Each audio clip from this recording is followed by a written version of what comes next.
오늘은 감사의 능력이라는 제목으로 같이 은혜를 나누려고 합니다.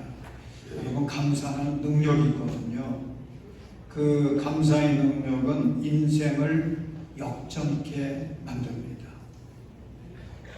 요즘 북한에서 오물풍선을 날려보낸다고 하지 않습니까? 우리는 그래도 북한에다가 뭘 보낼 때에는 1달러짜리라도 넣어서 보내는데, 북한에서 풍선을 보낼 때에는 쓰레기를 잔뜩 넣던지 인분을 넣는다 그런 말도 있고요. 그래도 저는 그게 그냥 다른 지역에, 우리 동네가 아니고 저 다른 지역에서나 일어나는 일이라 생각을 했었어요.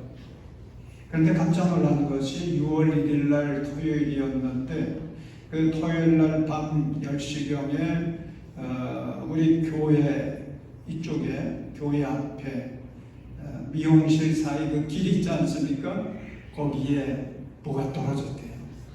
그래가지고 경찰이 오고 소방대가 오고 그렇게 해서 일이 있었는데, 그 얘기를 듣고는 참 별일도 다 있구나. 그런데 깜짝 놀란 것이, 지난 화요일 날 이제 새벽 기도하기 위해서 교회를 오는데, 아파트 앞쪽에 그 경찰차가 있고요, 또 군인차도 있고 군복을 입은 군인들 여러 명들이 서성대고 있는 거예요. 분위기가 이상했습니다. 그래서 지나가면서 보니까 뭔가 이게 허연 것들이 떨어져 있는 거예요. 오물풍선이라는 게 여기도 또 떨어졌구나. 저는 그 경험을 통해서 이런 생각을 했습니다. 저는 우리 이 장이동은 서울 안에서 가장 안전한 곳이다 생각했거든요. 왜냐하면 이 지역에는 어느 교회가 있어요? 우리 장인교회거든요. 하나님이 사랑하시는 장인교회, 하나님이 늘 함께하셔서 요새처럼 바위처럼 지켜주시는 우리 장인교회가 있으니까 이 지역은 절대 안전한 곳이다, 이렇게 생각을 늘 하고 있었는데, 요번에 그 오물풍선 이거 통해 가지고 느끼게 된 게, 전쟁이 나면 대한민국에서 안전한 것은 하나도 없겠구나. 지난 월요일에는 화성시에서 참 끔찍한 화재 사건이 있지 않았습니까? 배터리 전지 공장에서 화재가 발생해서 23명이 죽었는데, 그 23명 중에 대다수는 외국인 노동자라는 거죠. 그런데 불을 진화하고 나서 보니까 23명이 죽었는데 시신이 불에 타가지고 그들의 신원조차도 확인하기가 어려웠다. 정말 끔찍한 거죠. 얼마나 안타까웠는지. 그 사건으로 인해서 죽은 사람들 정말 황당하기에 짝이 없었을 것입니다. 기가 막힌 것은 그의 가족들 얼마나 기가 막혔겠어요. 대한민국 사람들은 말할 것도 없겠지만, 외국에서 와서 이 땅에서 노동하다가 일하다가 그렇게 끔찍한 사고를 당해서 죽었던 그 가족들, 이제 우리 가족이 한국에 가서 일한다고 하는데, 그러면서 희망을 꿈꾸었는데 이 지경이 됐거든요.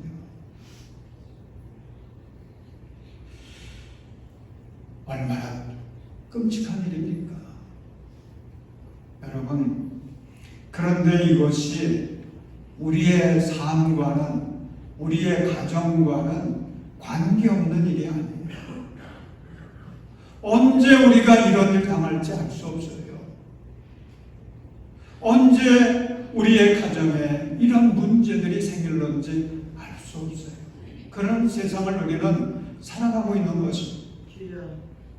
여러분, 세상에서 문제 없는 사람 없지요? 문제 없는 사람 한 사람도 없어요. 모든 사람들이 저마다의 문제를 안고 살아가고 있습니다. 저마다의 걱정거리가 있어서 한숨을 쉴 때가 있습니다.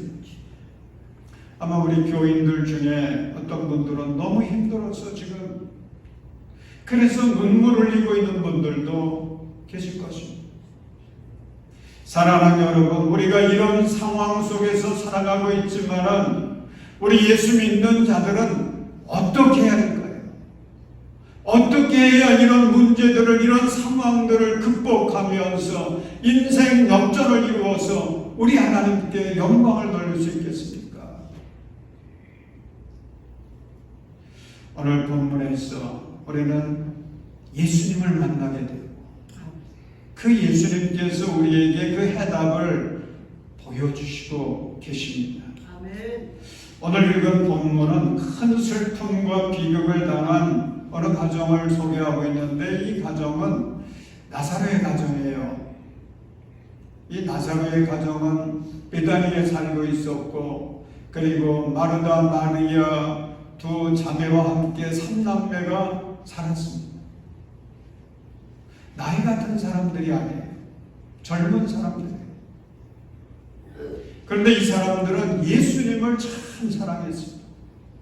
예수님도 이 가정의 모든 식구들을 사랑했어요.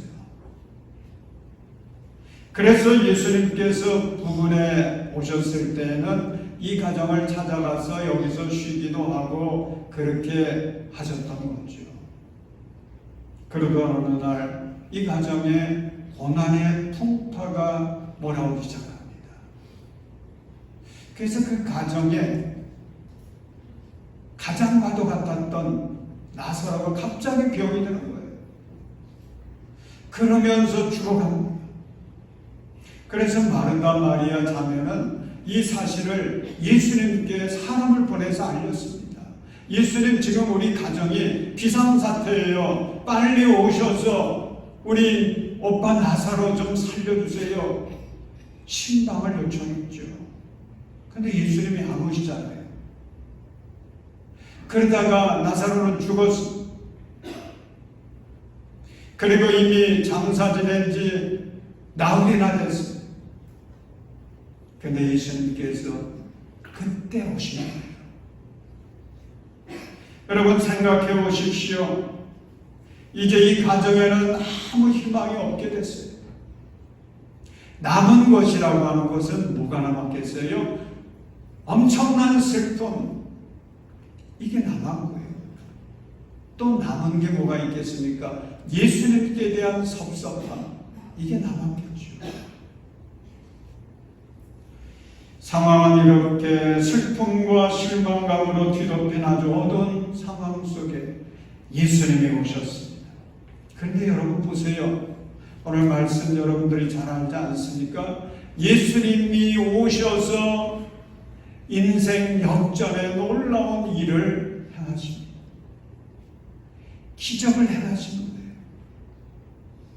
놀라운 은혜를 베풀어 주셨습니다.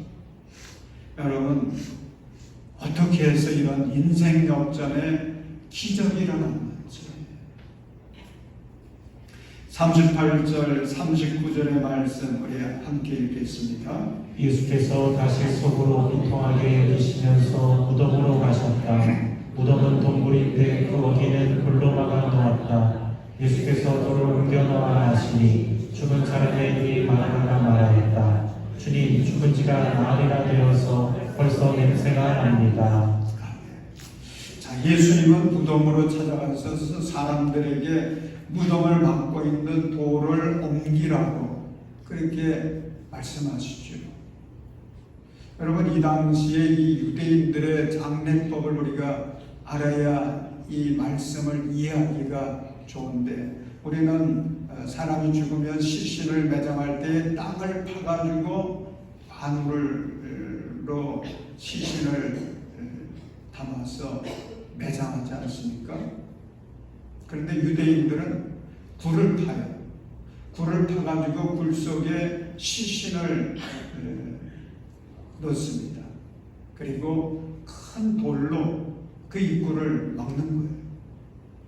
그러니까 뭐 우리가 얼른 이해할 수 없는 그런 방식인데 예수님도 그렇게 장례를 지내는 거 여러분 아시지 않습니까?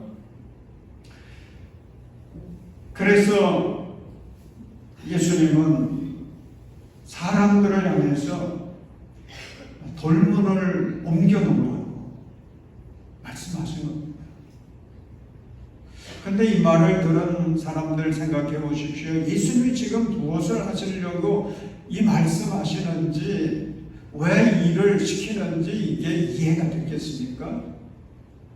그래서 39절을 보면 마르다가 이야기하지요. 죽은 지가 나흘이나 되어서 벌써 냄새가 납니다. 상식이죠. 마르다도 지금 예수님이 무슨 일을 하려고 하시는지 이게 이해가 안 되는 거예요.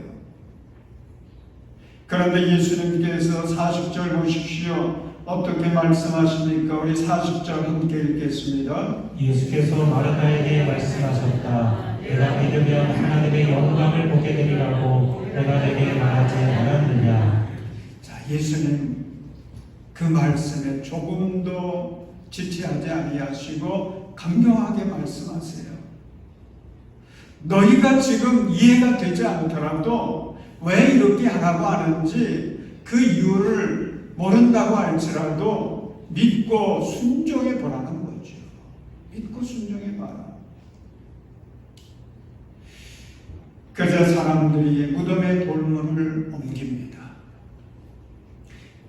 그랬더니 나사로의 부패해진 그 시신이 그냥 적나라하게 눈에 보이지 않겠어요? 얼마나 그 모습을 보면서 비통해졌을까요?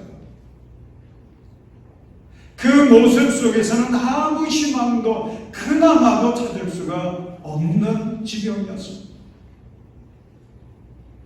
그런데 예수님께서 이런 현실을 바라보시면서 어떻게 하십니까? 우리 41절, 42절 말씀 함께 읽겠습니다. 사람들이 그 돌을 옮겨놓았다. 예수께서 하늘을 우러러보시고 말씀하셨다. 아버지, 내 말을 들어주신 것을 감사드립니다. 아버지께서는 언제나 내 말을 들어주신다는 것을 압니다. 그런데도 이렇게 말씀을 드리는 것은 불러선 우리를 위해서입니다. 그들로 하여금 아버지께서 나를 보내신 것을 믿게 하려는 것입니다. 자, 여기서 예수님께서 하늘을 향하여 말씀하셨다. 이것은 우리가 쉽게 이해하려고 하면 어떤 표현이냐면 예수님께서 하나님을 향해 기도하셨다. 예수님은 그 상황 속에서 먼저 기도하십니다. 그런데 이때 이 기가 막힌 상황 속에서 예수님께서 특별히 사용하신 단어가 있는데 그게 뭡니까? 감사라고 하는 단어입니다. 아버지, 감사합니다. 여러분, 감사라는 말 아무리 좋아도요, 상황을 분간해야 되지 않겠습니까? 지금 상황은 감사할 수 있는 상황이 전혀 아니에요.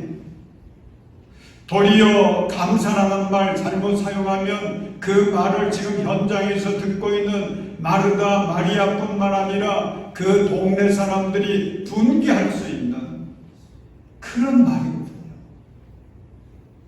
그럼에도 불구하고 예수님은 분명히 말씀하십니다. 하나님께 감사합니다. 하나님께 감사합니다. 여러분, 우리가 깊이 묵상해야 되겠습니다. 예수님께서 왜 이때 감사라는 말을 하셨을까? 왜 이런 험악하고 어려운 상황 속에서 감사를 하셨을까? 여러분, 이 감사에는 두 가지 비밀이 있어요. 두 가지 비밀. 첫째는 하나님을 아버지라고 부르며 기도할 수 있었기 때문에 예수님은 감사했습니다. 41절 보면 예수님의 기도가 시작되는 말씀이 있는데 41절 예수님의 기도가 어떤 단어로 시작됩니까? 아버지, 아버지, 아버지. 아버지, 내 말을 들어주신 것을 감사드립니다. 지금 마르다 마리아만 가슴이 답답하고 절망적이고 비통한 것이 아닙니다. 예수님도 같은 마음이세요. 그래서 38절 보면 예수님의 심정을 표현해 놓았는데 속으로 비통하게 여기시면서 그랬어요. 예수님의 마음도 비통한 마음이셨어요. 그 상황을 몰랐던 게 아닙니다. 똑같은 마음이세요. 그럼에도 불구하고 예수님에게는 누가 계시느냐? 아버지라고 부를 수 있는 누가 계세요? 하나님이 계신 거죠. 사람이 한계 상황에 부닥치게 되면 깜짝 놀라면서 자기를 도와줄 수 있는 어떤 존재를 찾게 되지 않습니까? 우리 한국 사람들 보면 보통 누구를 찾죠? 아이고 어머니, 그렇죠? 아이고 어머니. 아버지 찾는 사람 별로 없어요. 더구나 남편 찾고 자식 찾는 사람 별로 없습니다. 저희 우리 집사람도 봐도 깜짝 놀랄 일이 생기면요, 제가 옆에 있는데도 아이고 어머니, 아이고 주님, 그러지. 아이고 자기야 이러질 않더라고요. 여러분, 어머니든 아버지든 자기든 사람은요 한계가 있어요. 한계가 있는 존재들입니다. 그러나 우리 하나님은 어떤 분이십니까? 하늘과 땅을 창조하신 분이세요. 우주 만물을 섭리하시는 분이세요. 그 하나님은 전능하시고 존재하시고 나를 사랑하시되 어떻게 사랑하느냐? 온 세상보다도 더 사랑해 주세요. 무에서 유를 창조하시고 불가능을 가능케 하시는 하나님이십니다. 그 하나님을 뭐라고 부를 수 있어요? 아버지. 그렇게 우리는 부를 수 있는 거죠. 예수님이 아버지요라고 불렀던 거죠. 오늘 우리도 그 하나님을 향해서 아버지 부를 수 있는 거예요.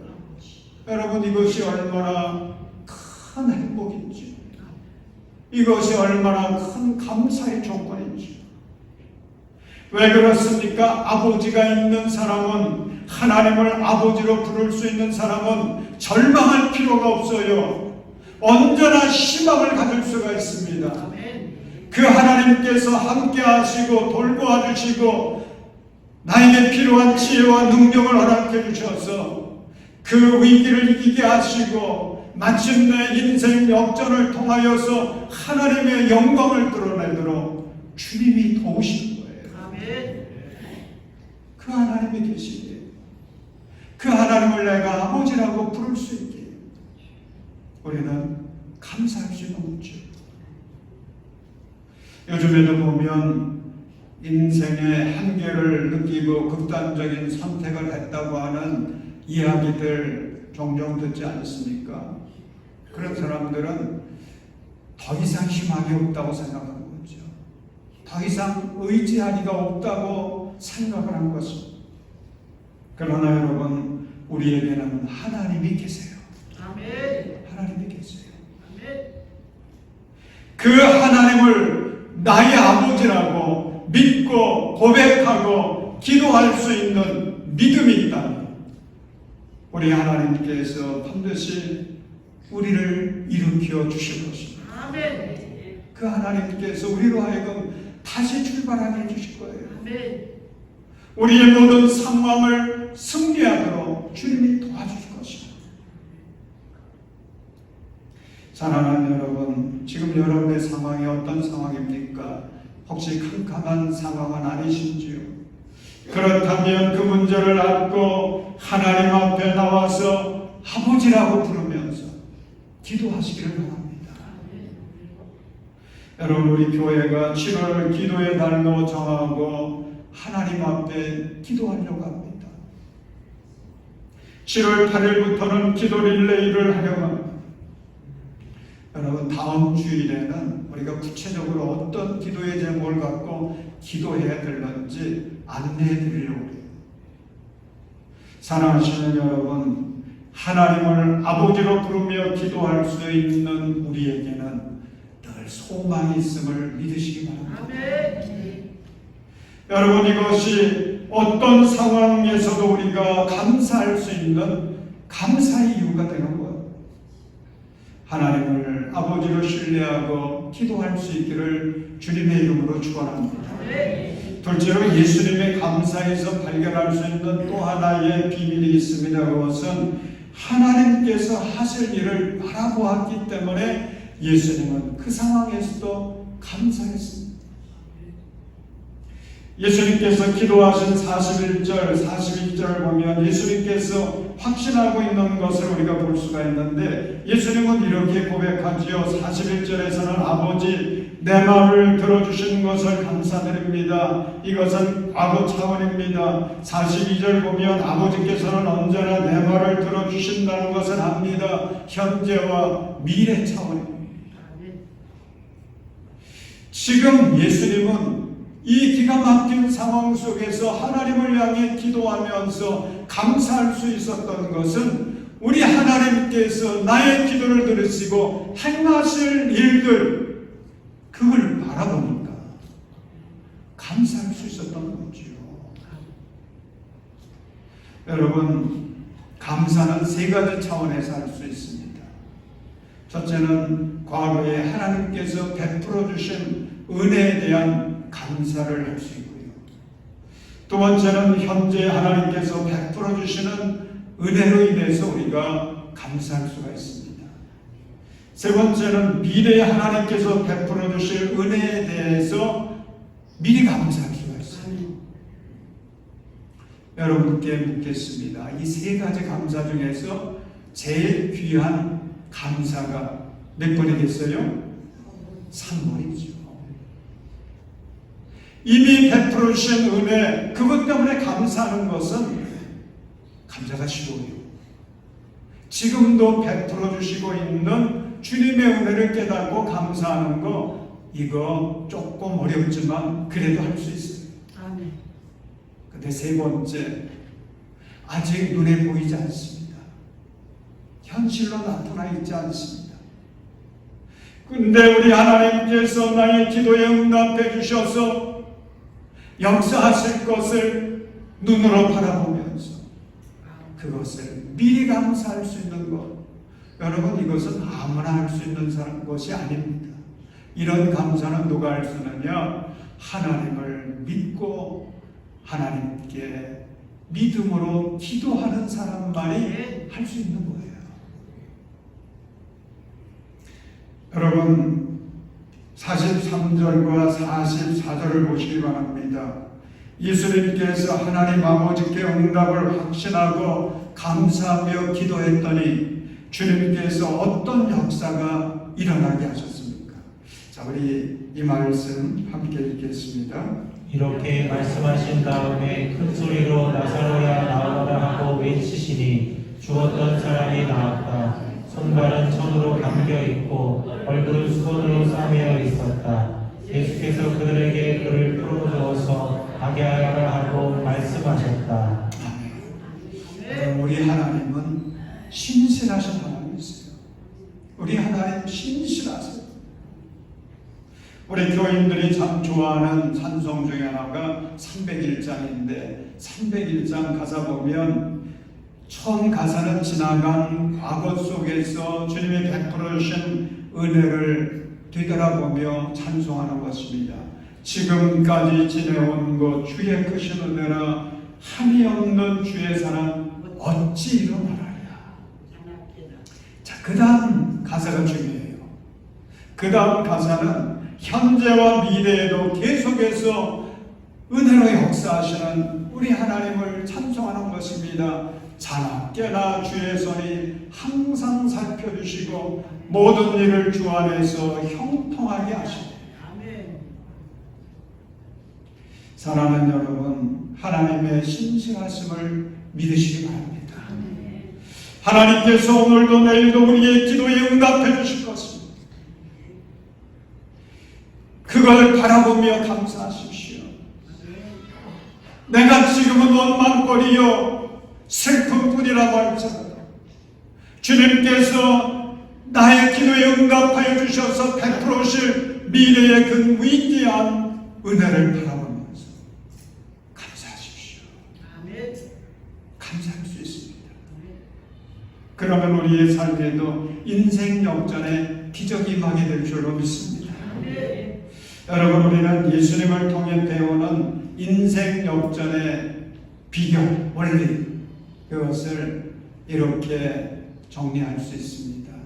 우리 같이 읽어볼까요? 시작. 기도와 감사가 만나면 인생 역전이 일어난다. 아멘. 자, 뭐가 만나면? 기도와 감사가 만나면 뭐가 일어나요? 인생 역전. 그래서 우리 교회는 7월 맥주 감사절을 출발점으로 해서 우리 모든 성도들이 이제 하나님 앞에서 기도와 감사의 대행진을 시작하려고 하는 것입니다. 그런데 예수님께서 나사로를 살리는 기적 스토리를 보면요, 우리가 준비해야 될 것이 무엇인지를 말씀하고 계세요. 내가 준비할 게 무엇인지 하나님께서 다 하시는 것이 아닙니다.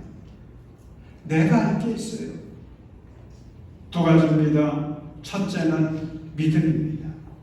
여러분 40절 말씀을 다시 보기 바랍니다. 예수께서 마르다에게 말씀하셨다. 내가 믿으면 하나님의 영광을 보게 되리라고 내가 내게 말하지 않았느냐. 여기 아주 중요한 말씀이 나오죠. 내가 믿으면 하나님의 영광을 보게 되리라.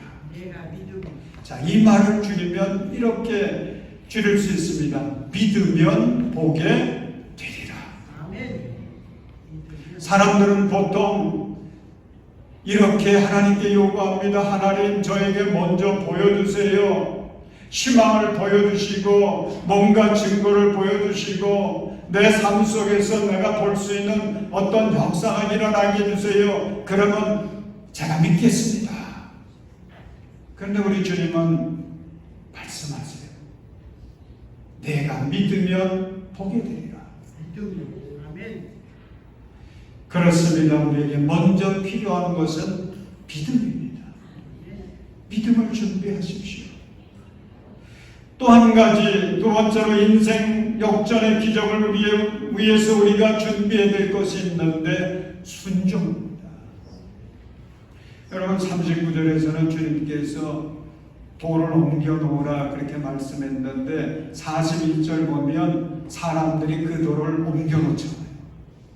순종했어요. 그렇게 준비가 다 된 후에 예수님께서 선포하십니다. 나사로에 나오너라. 나사로에 나오너라. 그러자 기적의 역사가 일어나죠. 아멘. 모든 슬픔이 사라졌어요. 모든 절망과 원망이 사라졌어요. 아멘. 주님이 부으시는 놀라운 기쁨으로 충만케 됐습니다. 사랑하는 여러분, 주님은 우리에게도 믿음과 순종을 요구하십니다. 준비하라고 하세요. 이번 맥주 감사절부터 기도와 감사의 대행전을 시작하라고 말씀하세요. 기도하라고. 깨어 기도하라고. 그러면서 감사하라고. 사랑하는 여러분, 지금 여러분의 상황이 나사로의 가정과 같은 분들 계십니까? 신실하신 주님을 바라보십시오. 그 주님의 말씀대로 순종하십시오. 새벽을 깨워 기도하십시오. 기도의 자리로 나와서 릴레이 하면서 기도의 자리를 지켜가십시오. 그것이 어려우면 날마다 기도의 시간을 정해가지고 주어진 여러분의 삶의 자리에서 기도하시기를 바랍니다. 주님께서 이번에 우리가 간구하는 기도에 응답해 주실 것을 확신하십시오. 그러면서 감사하십시오. 끊임없이 감사하십시오. 모든 상황 속에서 감사하십시오. 그래서 우리 교회에서, 그리고 여러분의 가정에서, 그리고 여러분의 일터에서, 우리의 주변의 삶 속에서 하나님께서 죽은 나사로가 다시 살아나게 한 것처럼 인생 역전에 은혜를 베풀어 주시는데, 그 은혜를 체험하고 주님께 감사와 영광을 돌릴 수 있는 저와 여러분들이 되시기를 주님의 이름으로 축원합니다.